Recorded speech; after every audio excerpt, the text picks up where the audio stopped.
Kia ora and welcome to this episode of The Amateur Austenite. I'm Frances Duncan, author, Austenite life coach. With me today is my lovely co-host Rachel Pilwer, book buyer, Austenite and all-round nerd. Hiya! Today we're discussing chapter 24 of Emma by Jane Austen.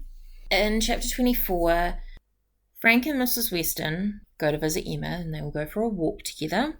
Frank is really pushing for a ball at the Crown Inn, even though Emma's like, no dude, I don't want to hang out with the poor people. Emma gets super comfortable with Frank, comfortable enough to talk shit about his fiancée. Good look. Yeah, Emma really puts all of her feet and everybody else's feet in her mouth in this chapter, I think. It's a bit of a cringe, I want to say. It makes me feel very uncomfortable, but obviously Emma doesn't know that they're... nobody knows at this point that they're together, but I'm also just like, girl, maybe you should stop. She does feel so comfortable with him so quickly, though. And he just kind of slides into everybody's lives. He's walking arm in arm with Mrs. Weston. When it's time for her walk, he chooses Highbury, which to her means Hartfield. But to him, I'm pretty sure it literally means Highbury because that's where Jane is. Yeah, he means the Bates residence, not the Woodhouse house.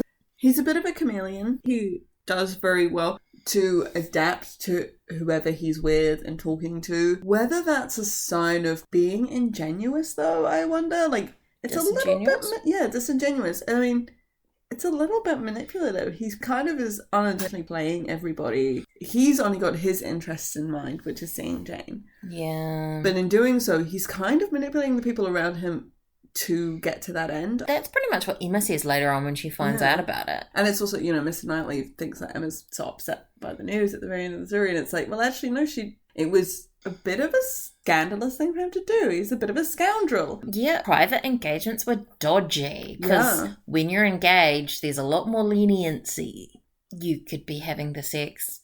Well, you shouldn't, really, but... But I guess that's the implication, that you could be doing stuff and it's not being properly sanctioned by parental figures. I feel like Jane wouldn't know. No, no. She's she wouldn't. No thank you. I'm a good girl. Emma still thinks about Mr. Knightley when talking about Frank Churchill, though. It seems so unlikely that he'd be voluntarily absenting himself, considering what he's like now. He seems sincere and all of this. He's like, Mr. Knightley's so wrong. Look at him being such good friends with Mrs. Weston.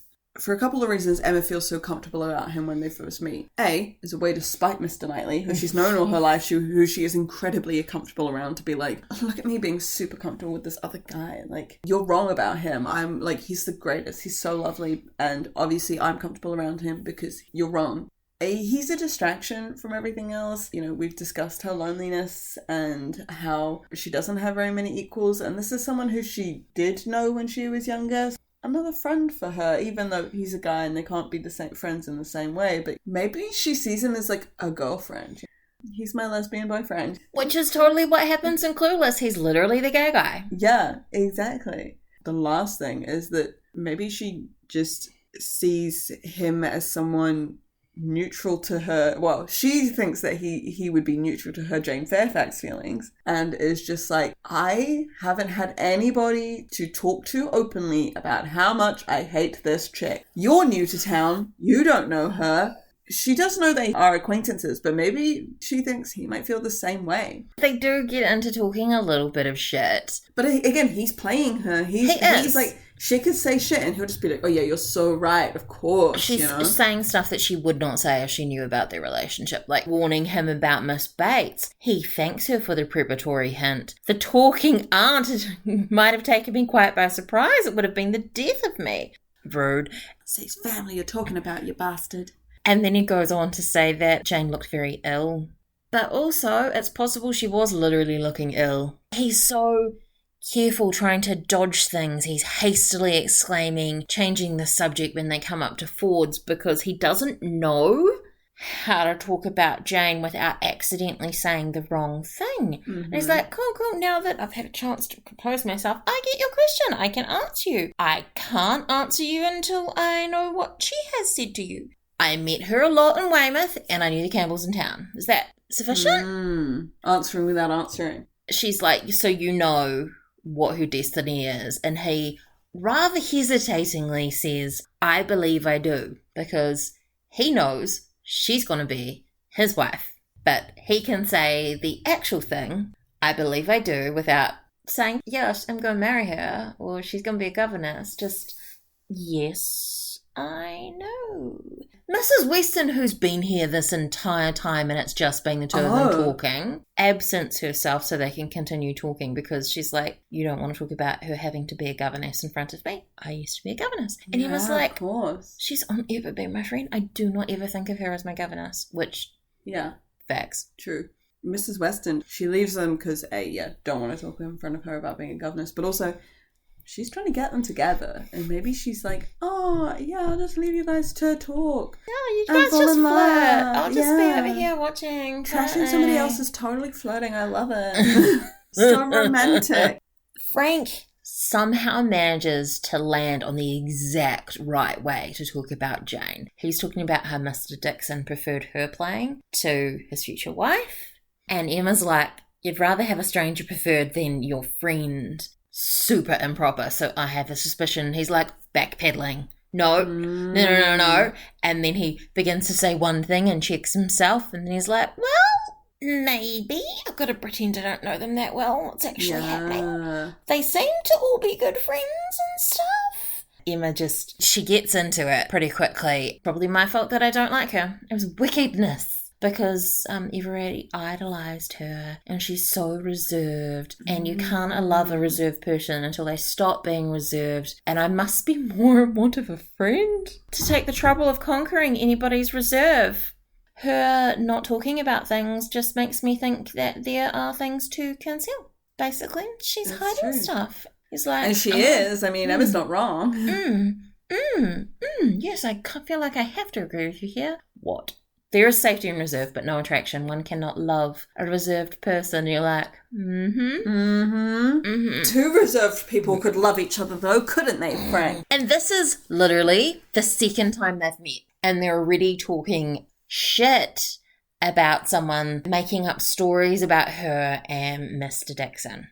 I think this is why, when I first read it, and obviously when you first read it, you don't know they're actually secretly engaged. I'm reading this, and I'm just like, you're such an asshole, Frank. Like, I really didn't like his character when I first read it. I thought he was such an asshole. And the thing is, then you get to know, and you're like, oh, the secret's out, and you're kind of like, okay, maybe he wasn't so bad.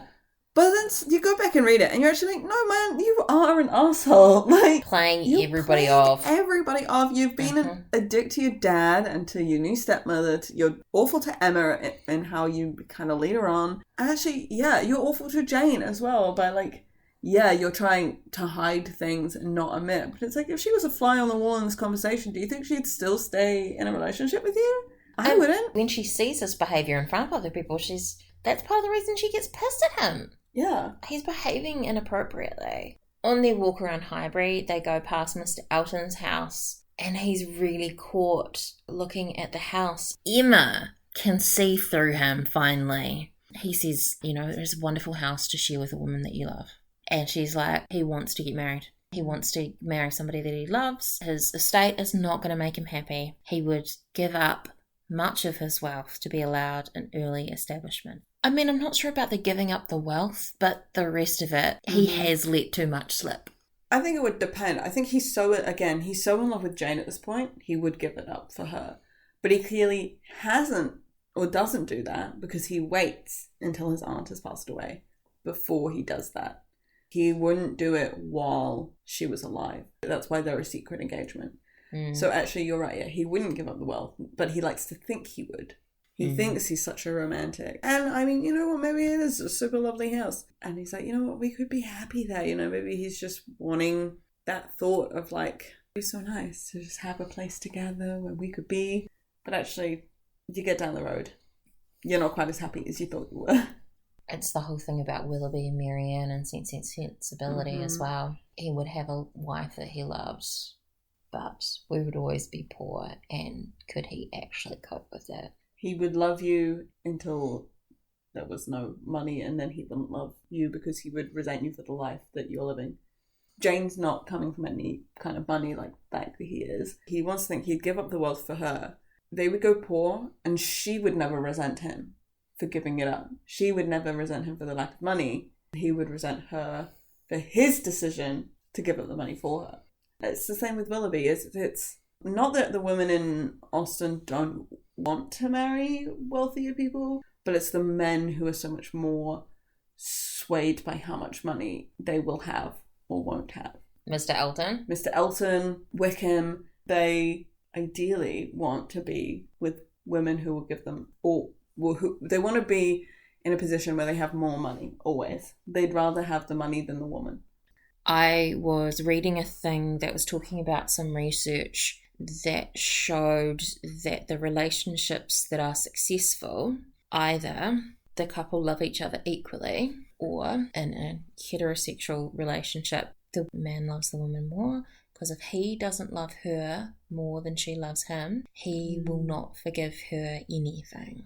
So the money thing, like, if Willoughby loved Marianne more, then maybe, yeah, he would marry her and it would be okay. But he doesn't love her enough, and that's why he marries somebody else for money. You've got to be willing to love someone enough. Yeah, that's true. I guess that's kind of like, again, coming back to Mr. Martin, loves Harriet so much. He doesn't need her to have anything because he loves her enough for the two of them. He's obviously hurt by her rejection, but I think when she does eventually go back to him and they do end up getting together, he probably forgives her for that because he loves her more. Yeah. It's a similar sort of thing when it comes to money.